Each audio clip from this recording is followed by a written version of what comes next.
Natașca și Danuța, două suflete unite, nu doar prietene, suntem mai mult decât cuvinte. Ce-a început online, azi e legat pe vecie. Dintr-o simplă vorbă s-a născut o frăție. Ne-am cunoscut pe internet, așa a început tot.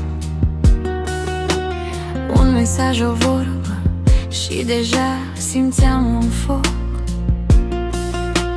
Nu știam atunci că viața ne leagă așa, din două inimi îndepărtate va fi doar una. Te-am pus la suflet și nu te-am mai putut scoate.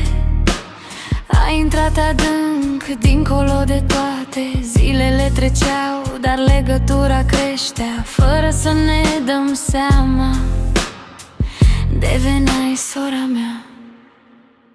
Ai devenit surioara mea și nu e două un cuvânt.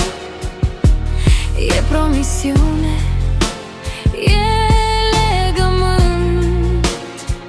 Momente grele, tu ai fost mereu lângă mine, fără timă, fără glume.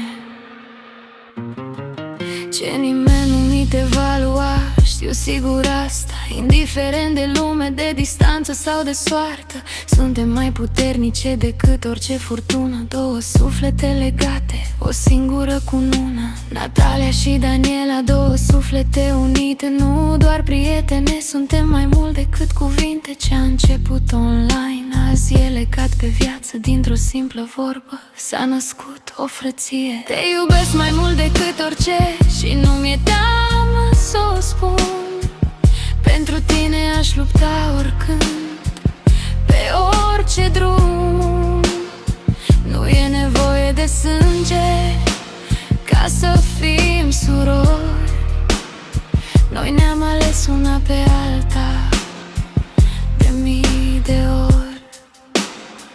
Și chiar dacă viața ne duce pe căi diferite, știu că inimile noastre rămân unite.